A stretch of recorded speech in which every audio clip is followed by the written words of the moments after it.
Welcome to my YouTube channel, A Binary of Civil. Dear students, good evening everyone. In this lecture I am going to solve 11th assignment of Geotechnical Engineering 1.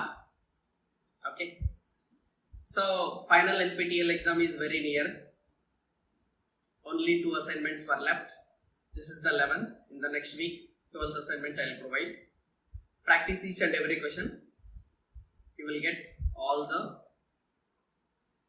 most of the same questions were repeated in the final exam. Okay. So the first question is, for no tension at the base of a gravity wall or any horizontal section within the wall, the resultant of total active earth pressure and the weight. So generally in a retaining wall, so this will be the base. This is active earth pressure PA and this is weight of the wall vertically acting downward. By resultant of these two, this FR, this resultant should fall within middle third of the base of the wall. This is 1/3 B by 3. This is another 1/3 B by 3. This is another 1/3 B by 3. When this resultant is falling within the middle third, first third and last third, this will be the middle third. So when the resultant is falling within the middle third, okay, within the middle third, then there is no tension. There is no tension at the base of gravity wall. Okay. So, option A for question number 1. Coming to question number 2. A 5 meter high rigid retaining wall retains a backfill of oceanless soil having properties. So, this is retaining wall, 5 meters. Retains gamma saturated is equal to 20 kilonewton per meter cube and phi is equal to 30 degrees. Water table is at the top of a backfill and gamma W is equal to 9.81 kilonewton per meter cube. The resultant lateral thrust on the wall in active condition, that is, this is Ka gamma submerged into H. This is H, and along with this there is some water pressure gamma W into H. First we will calculate Ka gamma. So total active earth pressure is equal to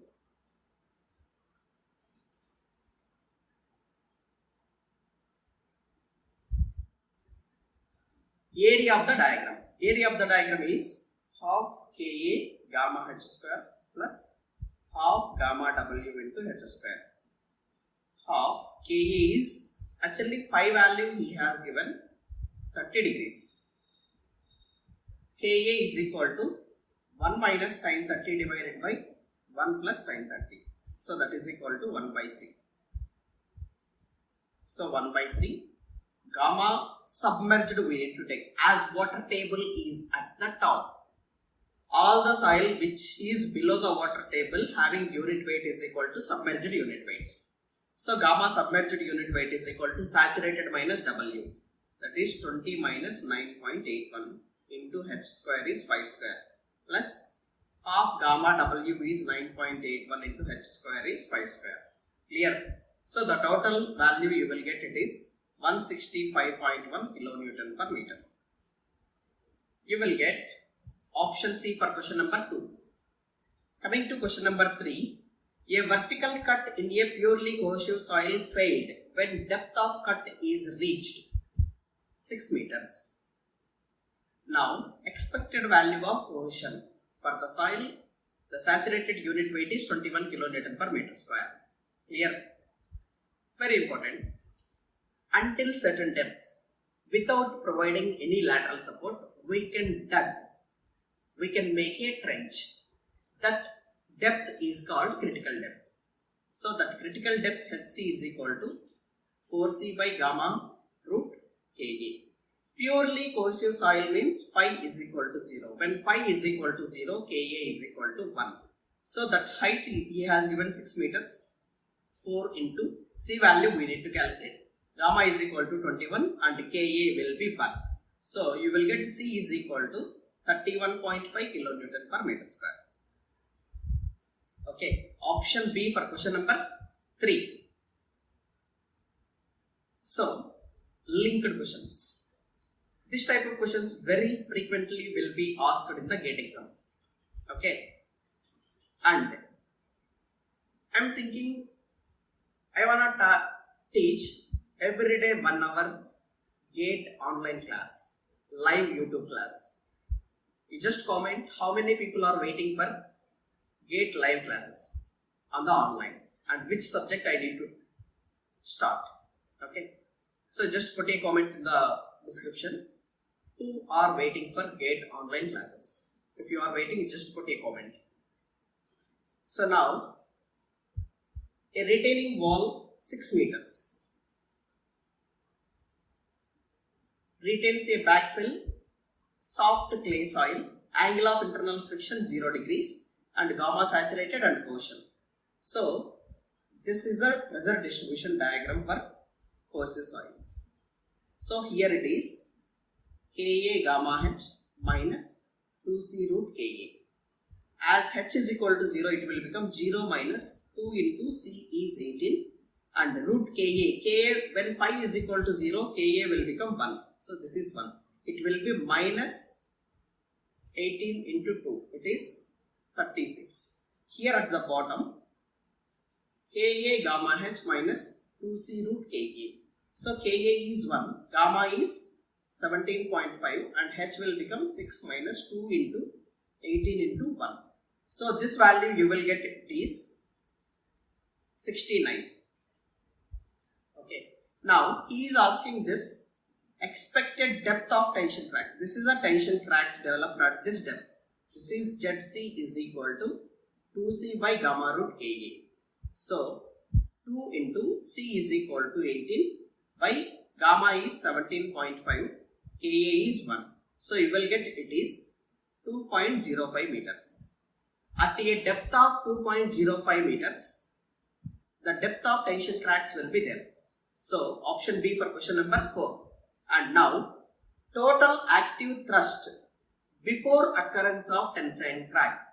When the tension crack is not yet happened, we need to consider this negative as well as positive diagrams also. Okay, so total active thrust is equal to minus half into 36 into 2.05 plus half into this remaining depth will become 3.95. So that is 3.95 into 69. So entire this value will become 99 kilonewton per meter. Okay. Option B for question number 5.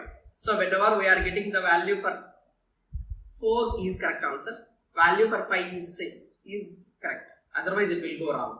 Okay. Coming to next question of the assignment.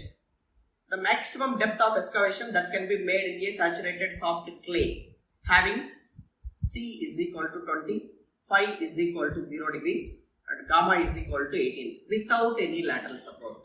So up to a certain depth we can dig without any lateral support. That depth is called critical depth or unsupported depth. So that unsupported depth HC is equal to 4C by gamma root Ka.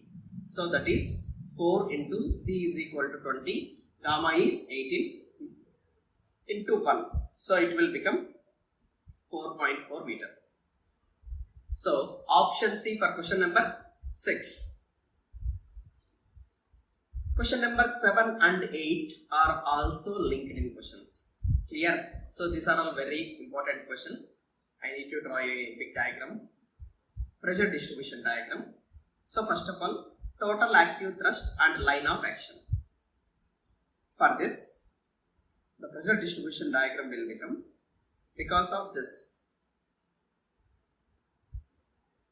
Ka into Q. Okay, because of this surcharge, below the layers will be subjected to equal value of pressure. That pressure is Ka into Q. Okay, and at this level it is Ka gamma D into H1. I am taking this is H1 and this will be H2. As pi value is same in the both the layers, both Ka1 is equal to Ka2 is equal to 1 by 3 only. 1 minus sin 30 by 1 plus sin 30, you will get it is 1 by 3 only. This Ka gamma D H1 will be acting as a surcharge for the next layer. This is Ka gamma D H1. Coming to next layers, it will be Ka gamma submerged. This is below the water table. It is subjected to, we need to take it is submerged unit weight into H2. Clear? And this will become because of gamma W into H2. This is gamma W into H2. Clear? So this entire diagram area is total active earth thrust, and this entire diagram centroid with respect to y-axis is line of action.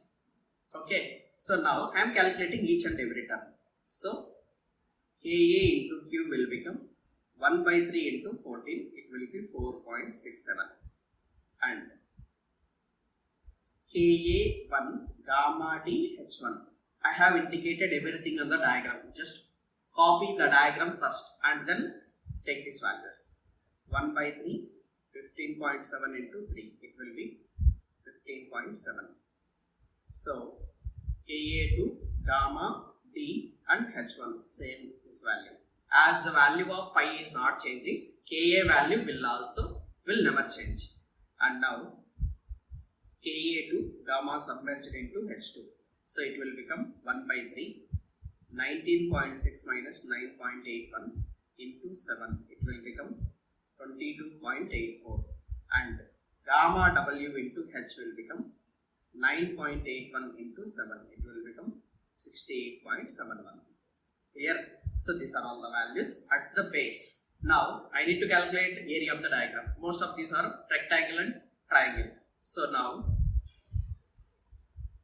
total active earth thrust is equal to, first area diagram is 1 by 2 into 15.7 into 3 plus 15.7 into 7 plus half into 22.84 into 7 plus half into 68.67 into 7 plus 4.67 into 10. It will become 46.67. It will become 240.345. It will become 79.94. It will become 109.9. It will become 23.55. So whenever you get added all this, you will get around 500.40 kilonewton per meter. Okay. So the total active earth pressure is 500.6. Option D for question number 7. So now we need to calculate centroid of the diagram. So centroid of the diagram, we have a formula. So y bar is equal to, there are 5 diagrams, A1 y1 plus A2 y2 plus A3 y3 plus A4 y4 plus A5 y5 divided by total area of the diagram. So A1 is 23.55, 7 by 3 plus 7 plus 1 by 3 into 3. So for a triangle, 1/3 of the base, for a rectangle, half of the diagram. So it's just to indicate it there. And 109.9 into 7 by 2 plus 79.94 into 1/3 of 7 plus 240.345 into 7 by 3 plus 46.67 into 7 by 2 divided by 500. So that will be 3.0. Okay. The answer for next question is almost 3.1. Option A for question number 8. So these are all interlinking questions. Most of this type of questions will be asked in the GATE exam. Okay, you need to remember. Whenever you get correct answer for first question, then only you can get correct answer for next question. Okay. Again, interlinking question, question number 9 and 10. So, a granular soil has saturated unit weight. Gamma saturated is equal to 19. Angle of shear resistance is 38 degrees. Slope is to be made in this material. Factor of safety is 1.32 and gamma W is 9.81. Factor of safety when provided at a value of 1.32, at what slope we can make it? We have a formula for factor of safety. In saturated condition, factor of safety is equal to tan pi divided by tan I. So it is 1.32, tan pi is tan 38 and tan I. So here I value is 30.6 degrees. Clear? Option C for question number 9. Coming to last question of the assignment. In the earlier question, the soil is in a condition saturation, complete saturation. In the next question, seepage occurs parallel to the surface. So when seepage occurs parallel to the surface, factor of safety is equal to gamma submerged divided by gamma saturated into tan phi by tan I. So factor of safety is same value and gamma submerged is saturated minus gamma W divided by 19. Tan phi is tan 38, tan I. So here I is equal to, you will get it is 16 degrees. Option B for question number 10. Thank you.